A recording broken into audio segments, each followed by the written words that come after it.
Most people think a crime scene is full of yellow tape and broken glass. But this, File 792, this is a different kind of crime. Look at the monitor, that's her. Miya, midnight on a Tuesday, her husband, Peter, just threw her suitcase into the gutter. Listen to his voice on the doorbell cam. He calls her empty. He calls her broken. But wait, fast forward the tape 30 days. Look at who's holding her hand now. And look at the glow in her eyes that wasn't there before. This isn't a kidnapping. It's a resurrection. I've spent 20 years tailing the worst people in this city. You learn to spot a soul that's been dimmed by a slow, cold fire. Miya was a ghost when she walked away from that marriage. She didn't have a plan, just a heartbeat. But she wandered into the orbit of a man the papers call a monster. Hin Joon. They say he's the king of the underground, but my cameras caught something else. I saw two broken pieces fitting together to make a weapon of peace. This is the recorded history of how a woman everyone gave up on became the only thing a mafia boss ever truly feared losing.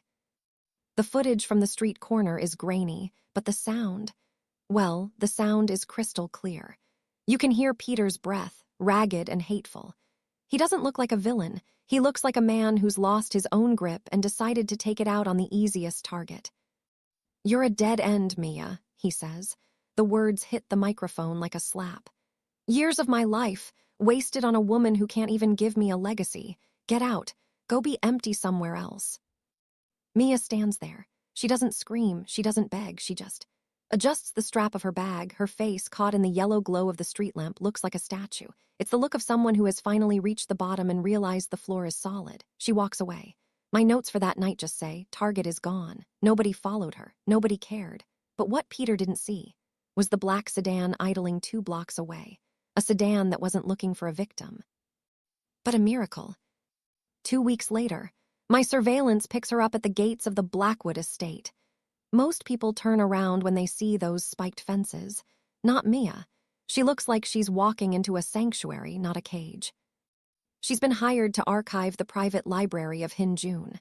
Now, Hin Joon, he's a name that makes the local precinct sweat. They call him a mafia king, but in my long-distance shots, he just looks tired. He's a man surrounded by gold and blood, looking for a way out. The first time they meet in the library, the air in the room seems to change. Miya is standing on a ladder, her dark, curly hair catching the light of the chandelier. Hin Joon enters. He doesn't bark orders, he just watches her. "You aren't afraid of the dust?" he asks. His voice is like gravel and velvet. Miya doesn't even look down. "I've lived in a house full of ghosts, Mr. Joon. Dust doesn't scare me." My audio bugs caught a conversation in the 3rd week. It's late, maybe 2 a.m. They are in the study. No music, just the crackle of a fireplace. "My ex-husband said I was a void," Miya says. Her voice is a whisper, the kind you only use when you think the world is asleep. "He said nothing could grow near me." I see Hin Joon lean forward in his leather chair. He reaches out, not to touch her, but to slide a glass of water toward her. A small gesture, a human gesture. "A desert only looks like a desert because it hasn't rained yet, Miya," he says. Maybe he was just the wrong sky. The silence that follows is thick. It's the sound of 2 people realizing they aren't alone anymore. My report for that day, emotional entanglement confirmed. Target is no longer a ghost. She's becoming the heart of the house. But while peace was growing inside the estate, a storm was brewing in a dive bar across town, and it had Peter's name on it. Peter is falling apart. My secondary team tracked him to a small apartment. It's a mess. Empty bottles, unwashed dishes. He thought getting rid of Miya would make him feel full again. Instead, he's realized that she was the only thing holding the roof over his head. He's obsessed now. He calls her old number 40 times a day. He started showing up at her old workplace, asking where she went. He looks like a man who threw away a diamond because he thought it was a pebble, and now he's digging through the trash with bloody fingernails. "She's Barren," he tells a bartender, his voice slurred and pathetic. "She's nothing without me. She'll come crawling back any day now." He had no idea that at that very moment, Miya was standing in a bathroom in a mansion, staring at a plastic stick that was about to prove him a liar in the most spectacular way possible. This is the footage I'll never forget. Miya is at a private clinic. Hin Joon's security is at the door, but he's inside. He's sitting on a plastic chair that's too small for his frame, looking more nervous than he does during a $1 million deal. The doctor walks in. She's holding a folder. The silence is so loud it hurts the ears. "Miya," the doctor says, smiling. "The tests are conclusive. You're 6 weeks along. The heartbeat is strong." Miya doesn't cheer. She doesn't cry out. She puts her hands over her mouth and starts to shake. Hin Joon stands up. He doesn't say a word. He just walks over and puts his hand on her shoulder. It's the most human thing I've ever recorded. He looks at the doctor and says, "Everything changes now. We move to the summer house, double the security, and find me the best lawyer in the city. I'm cleaning everything up. I want my child to have a father with clean hands." The Mafia boss was retiring. But Peter? Well, Peter had just received his own medical report in the mail, and the news wasn't just bad, it was his ultimate humiliation. The tape is spinning faster now. The investigation is moving from the shadows of the past into a very bright, very dangerous light. The footage changes here. We leave the city and move to the summer house, a fortress of glass and cedar tucked away in the mountains. Hin Joon isn't wearing his suits anymore. In these clips, he's in soft sweaters, walking the perimeter with Miya. He's liquidated 3 of his gray market holdings in 1 week. My wiretaps in the underworld are buzzing. The lieutenants are confused. "The boss is going soft," they whisper, but they don't see what I see through the long lens camera. He isn't going soft, he's going permanent. "I spent my life building walls to keep people out," Hin Joon says, his voice caught on a directional mic by the koi pond. "Now I'm building them to keep you, and him, safe." Miya touches her stomach. It's barely a bump yet, but the way she carries herself. She's not the ghost from the gutter anymore. She's the architect of a dynasty. This is the file of irony. My team intercepted Peter's mail 2 days ago. It's a report from a fertility clinic. I watched him through his apartment window. He's sitting on the floor, the same place he threw Mia's clothes weeks ago. He reads the letter. Then he reads it again. His face goes from pale to gray. The report is clear. High lead exposure from his old factory job, or maybe just bad luck. But the result is the same, 0 motility. He wasn't waiting for a legacy from Miya. He was incapable of giving her one. All those years of calling her Barren, all those nights of making her feel like a broken vessel. It was him. It was always him. He lets out a sound. It's not a cry, it's a howl. The sound of a man who realized he burned down his only home because he thought the stove was leaking, only to find out he was the one holding the match. Now a man with nothing left to lose is a dangerous man. Peter grabs his car keys. He has one goal: find the woman he broke before he breaks entirely. It's the night of the Founders Gala. This is where Hin Joon makes it official. He's donating a massive wing to the city hospital, a maternity ward, a cleansing of his reputation. The cameras are everywhere, the flashbulbs are blinding, and then the room goes silent. Miya walks in. She's wearing a dark olive green dress that fits her perfectly. She looks like royalty. Beside her, Hin Joon looks like a man who has finally found his North Star. But then I see him in the crowd. Peter. He's managed to slip past the outer perimeter. He looks disheveled. His tie is crooked. He looks like a ghost haunting his own life. He pushes through the socialites. He reaches out for Mia's arm. "Miya, please," he stammers. "The doctors. They were wrong. I was wrong. Come home. We can fix this. You can't be with him." He didn't realize that in this room, he wasn't the husband anymore. He was just a trespasser in a king's court.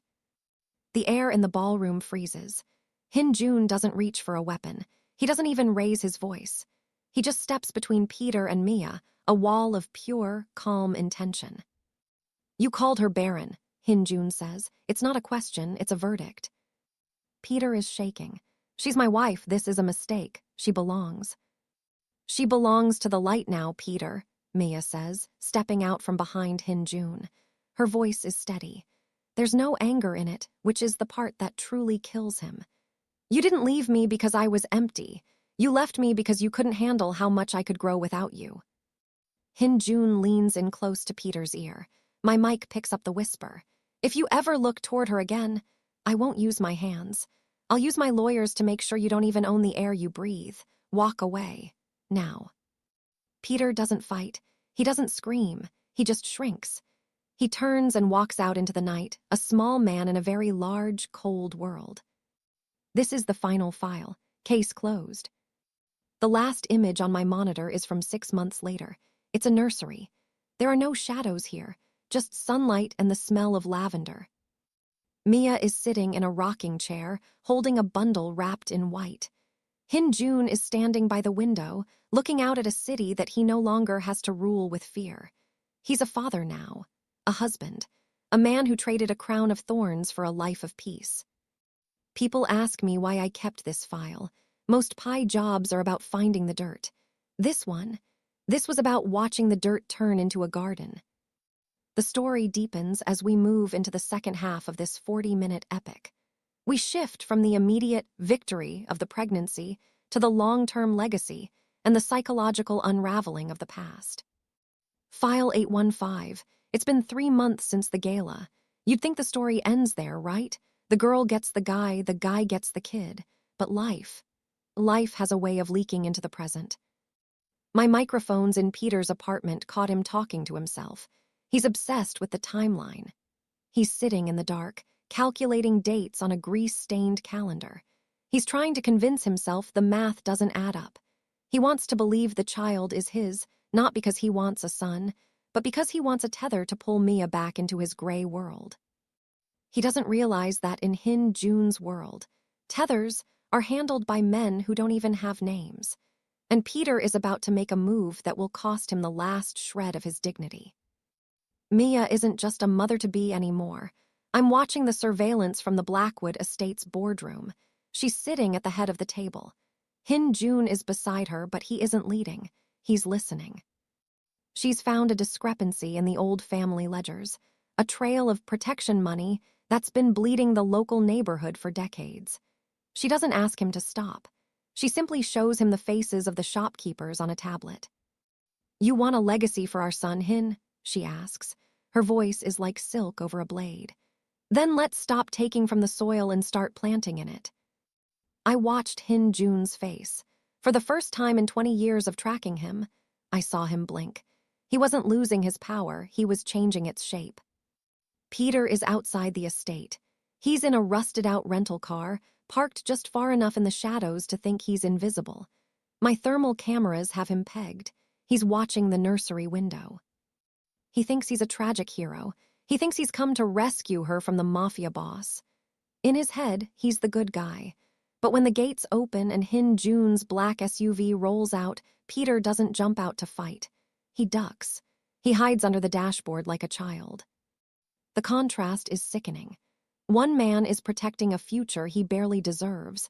The other is clinging to a past that never existed. I debated calling it in, but I wanted to see what Miya would do when she realized her shadow had finally caught up to her. She didn't call security. Miya walked out to the car herself. She knew he was there. I could see her on the 4K feed. She looked like a goddess in a simple white coat. She taps on the glass. Peter rolls it down, looking like a drowned rat. I know about the clinic, Peter, she says. Her voice is calm. No anger, just pity. I know why you're here. You want to believe this is yours because if it isn't, you have to admit you were the one who was empty all along. Peter starts to sob. It's a pathetic, wet sound. I can change, Miya. I'll be better. You can't be better until you stop trying to own people, she replies. She reaches into her pocket and drops a single key onto his lap. That's the key to your old storage unit. I paid the bill for a year. Your life is in boxes, Peter. Go find it, because it isn't here. She walked away without looking back, and that's when I saw Hin Joon standing in the doorway. He hadn't moved. He didn't have to.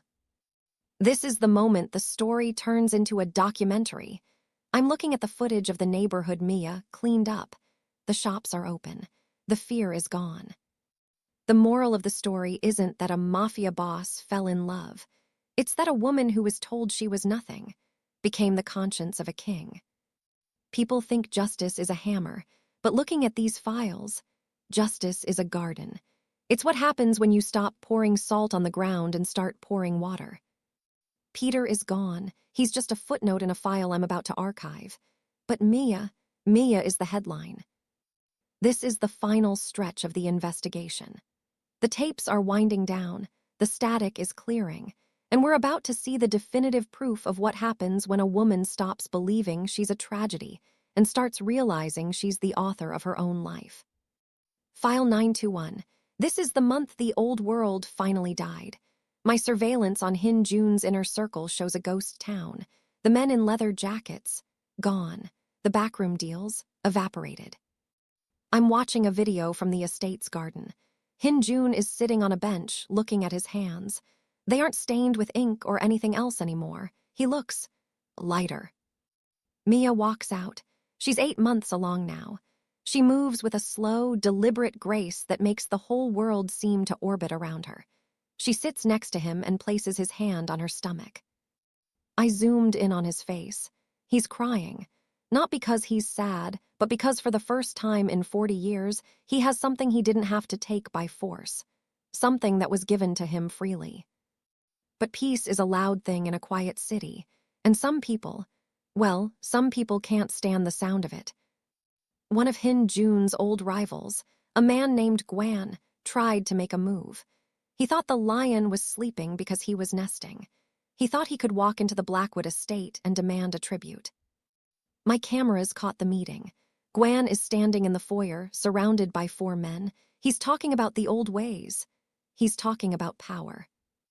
Hin Joon doesn't even stand up from the dining table.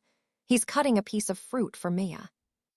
I don't have a territory anymore, Gwan, Hin Joon says. His voice is so low it barely registers on my mic. I have a family, and if you confuse my peace for weakness, you'll find out that a man with everything to lose is 1,000 times more dangerous than a man with nothing. He doesn't reach for a weapon. He just looks at Gwan. It's the look of a man who has already seen the end of the movie. Gwan looked at Miya. He saw the fire in her eyes and he realized he wasn't just fighting a mobster. He was fighting a mother. He walked out, and he never came back. One of Hin Joon's old rivals, a man named Gwan, tried to make a move. He thought the lion was sleeping because he was nesting. He thought he could walk into the Blackwood estate and demand a tribute. My cameras caught the meeting. Gwan is standing in the foyer, surrounded by 4 men. He's talking about the old ways. He's talking about power. Hin Joon doesn't even stand up from the dining table. He's cutting a piece of fruit for Miya. I don't have a territory anymore, Gwan, Hin Joon says. His voice is so low it barely registers on my mic.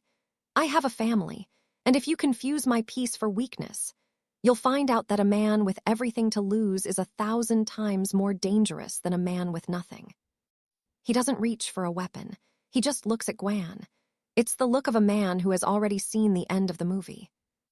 Gwan looked at Miya. He saw the fire in her eyes and he realized he wasn't just fighting a mobster. He was fighting a mother. He walked out, and he never came back. There it is, File 999, the sound of justice. It's not a gunshot. It's not a gavel hitting a bench. It's the cry of a 7-pound boy who has no idea that his existence just dismantled an empire and built a sanctuary. I see Hin Joon through the window. He's holding the child. He looks terrified. The Shadow King is trembling because he's holding something fragile. Miya is leaning back against the pillows, her hair a wild halo around her face. She looks complete, not because she needed a child to be whole, but because she proved that the only person who gets to define her capacity for life is her. I checked the GPS on Peter one last time. He's 1,000 miles away, working a shift at a gas station. He'll never know, and that's the greatest justice of all. He doesn't even get to be a part of the memory. I'm closing the folder now, but there's one more thing you need to see. The legacy segment. Look at this final photo. It's 5 years later. There's a park in the center of the city now where a warehouse used to stand. It's named after Miya's mother. You can see the kids playing on the grass. You can see Hin Joon sitting on a bench, reading a book. He looks like any other retired grandfather. And there, Miya. She's running a foundation that helps women who have been cast out, women who were told they were broken or useless. She doesn't give them money, she gives them a place to grow. This story, well, it's a documentary of a miracle, but the miracle wasn't the pregnancy. The miracle was the moment Miya decided that Peter's words were just noise. So here's a profound thought to leave you with. Most of us are walking around carrying labels that someone else stuck on us in the dark. We believe we're barren or failures or too old or too far gone. But what if you aren't a dead end? What if you're just in the wrong season? Tell me in the comments. What's the one lie someone told you about yourself that you're ready to stop believing today? I'm logging off, case closed. The end. If you love this story, hit the subscribe button and tell me where in the world you are watching from.